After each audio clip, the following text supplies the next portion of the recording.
Hi, I'm Emily, and we may be interrupted now and then by my cats. They kind of just like roam around, but I finally read The Hunger Games by Suzanne Collins. I saw the movie when it came out, so I knew the story going in, and I feel like Hunger Games is in that like internet osmosis zone where like everyone kind of like knows the gist of it.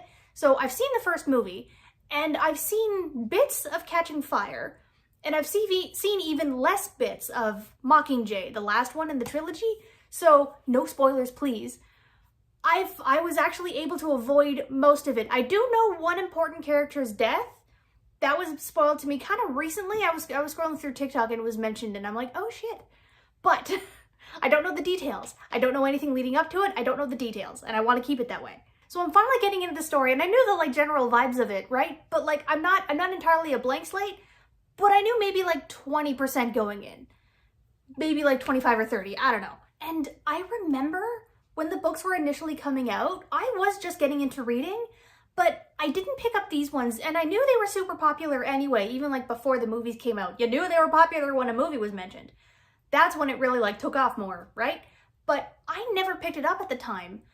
And I'm realizing now as I was like writing my little notes, I realized the timing. Yes, I was just getting into reading, but that was also my vampire era. If it didn't have vampires in it, I didn't want it. So that's on me for being very, very narrow-minded and just missing the bandwagon. And funny enough, just thinking of my own timeline, I did eventually join in on the bandwagon of the YA teen dystopian novels and everything, and movies mostly, because my sister was really into the Maze Runner when it came out. She was really into the Maze Runner, she loves Divergent, and she really got into, her favorite one is the TV show The 100. That one's her favorite. And she's mostly movie oriented too. So she's seen all of those movies. She's seen all the shows. She owns physical copies of her favorite ones. And she actually pushed herself to read the Maze Runner books. She's not a reader, so she read those. I did buy her the books for the 100. She didn't read those ones. That's fine. Not everyone is a reader. That's cool. She's more movie oriented. But weirdly enough too, like she never got into the Hunger Games. I don't know why she just skipped that one, but this one started that whole genre. Like, I know how important this story is. Like, you know what's important when it sparks an entire YA dystopian genre. It started a genre. So I finally read it, and I picked up Catching Fire, and I have Mockingjay up there too, up on the shelf. It's actually not on my TBR shelf. They probably technically should be, but there's always exceptions. There's also a couple, that big brick behind me. I haven't read that one yet. But anyway, I have Catching Fire, and I have Mockingjay. I don't have Of Songbirds and Snakes. Is that what the title's called? Is that the one that just came out? It's like a prequel, I know that. But also considering my lateness of 16 years, maybe it'll be another 16 before I read that one. It probably won't be. Anyway, we're here for the Hunger Games and Katniss, and like I knew it was gonna have like darker themes and darker tones, right? Like I said, I saw the movie, I know the overall vibes, but damn, this does not pull back.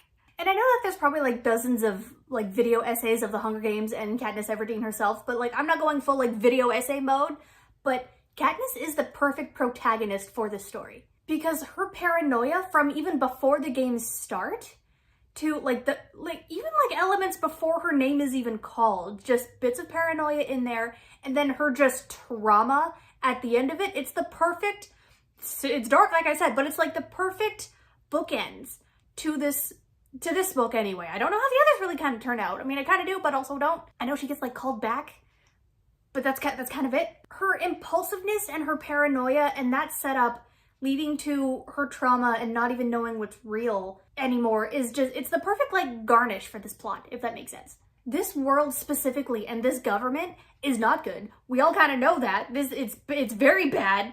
And Katniss doesn't feel like the one to take it down. Hear me out. Katniss isn't politically savvy. She knows what to do on the fly. She's very intelligent. She knows how to like protect herself and protect her own.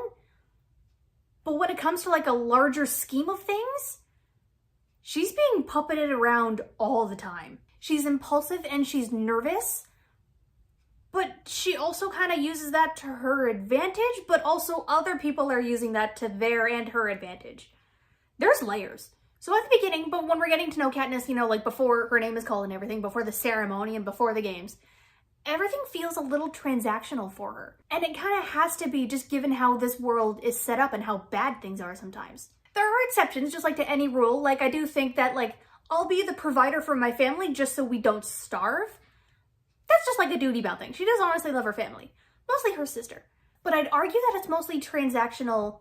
One, with her job, being this like hunter-gatherer and then like taking the spoils into the town and like trading things for it. But also with Gale himself. It ended up being like a good, honest friendship for both of them, which is great. But it started off with both of them realizing that they're both like hunters and they can go out into the forest and like watch each other's back. I'll scratch your back, you scratch mine, we'll be okay. I'll teach you some tricks, you teach me some tricks. It was transactional. They kind of learned how to be good hunters together. And then that bloomed into an honest like friendship. But with Peeta, it's different from the very beginning. Because when they were kids, Katniss was just walking around town one day. It was raining, she was starving, basically dying. And then Peeta just like tossed her a piece of bread so that she wouldn't like die. But Katniss, even as a child, was constantly thinking, why did he do that? Why did he do this? Why would he risk this? Why would he waste a piece of bread like this? What does he want? What is he doing? Do I just owe him now? What did he want? That thought process is constantly going through her head, even from a child. And guess what, Katniss? That's the guy you're going to the games with, so her paranoia just shoots through the roof. It's constantly picking at her, and she's constantly just like laser focused on Peeta, but also like everyone else around to just like hope, because she just wants to survive. She just wants to live. She just wants to be left alone. But I think it's because it's Peeta and he's the kid who tossed her some bread. She's always like, what's his angle? What is he doing? He's just trying to kill me. He's just trying to be nice to try to kill me later on. What the hell is his angle here? What is he playing at? But meanwhile, Peeta is actually just a cinnamon roll who has a crush on her. Like, that's it. That paranoia and just trauma at life, it keeps her alive. It's keeping her alive, kind of at the extent of who she can trust and when. And she's also trying to play every single angle all at once. It's like she's trying to play chess, but she doesn't quite know how. And that's what I mean by she's not politically savvy. Everyone else is directing her around. Even Peeta unintentionally. I do kind of remember a theme from Mockingjay too. At least I think a hint that I heard somewhere. So I don't want to get into it just yet, but I think the seeds of it are planted here already. And that's just good writing. Katniss is constantly being like puppeteered around and she hates it. But half of that puppeteering is also trying to keep her alive, Hamish. And she's trying so hard. So all of that combined with the whole having to play into this star-crossed lovers angle with Peeta while they're in the games, constantly wondering if he's just playing along, if this was kind of his idea, if it's real for him, or if it's like, it's probably not real for him, right? Like he's probably just having to play along to like stay alive, just like I am. But am I actually starting to feel things for Peeta, or is this just me playing along, or is it like my body even reacting to it? Like, she doesn't know her own emotions anymore. She's been manipulated so much, girl can't even trust her own emotions. And I love a character with inner turmoil like that. I love this. And like, for me, I knew I'd kind of like this story, but the confirmation is still kind of nice, you know? And I didn't even really get into the whole, like, the world building and the other characters around Katniss. I was just so laser focused on Katniss herself because she was such a fun character. And I say fun for me, even though this poor girl just needs a nap. So yeah, those were like my overall thoughts about just like Katniss herself within the Hunger Games. I'm gonna sign off. And actually at the moment, I'm in the middle of Blood of Olympus by Rick Riordan. I'm enjoying that one too. I'm glad Nico has more chapters. That's great. And a small personal accomplishment, not really important, you know, book or writing wise, but I finally perfected or completed my first perfection run in Stardew Valley. That took a while. And like a week before the 1.6 update happens. So, I mean, I'm gonna keep my file. I'm gonna keep my save file, obviously, and maybe just like craft the things that are new, catch the fish that are new, collect the new things, but I will make a new save file to see like the actual new content, but I might not perfect that one. I don't want to do the perfection run again yet. Actually, writing wise as well, I mean, you're getting a bit of a little, I don't know, blog update from me at the end here. But writing wise, I'm currently self-editing the Roommates novella. If you've seen the Roommates compilation 1 that I posted, I'm actually writing a novella of those characters, Shelly and Vic, and those doofuses. It was very fun to write. It's a short one. It's only like 40,000 words, but I'm self-editing it right now, and I'm gonna eventually start posting maybe chunks of the beginning up on Ko-fi like next month or so. But I'm self-editing that one now, and usually at nighttime I actually started a new spooky short story.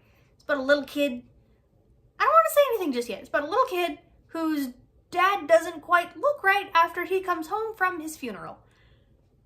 That's what I'll say. It was spooky. But for right now, I'm going to sign off, probably go grab some lunch, get some food too, drink some water if you need it. I'm probably going to actually go watch The Hunger Games at the moment, because I can finally like sit down with it as an adaptation. Anyway, yeah, I got some plans. I hope y'all have a good day too. Feel free to like and subscribe, leave a comment. I love to chat. Please, go ahead and chat. I love it, but please stick to like book one stuff. I've come this far avoiding spoilers for Catching Fire and Mockingjay. Please no spoilers.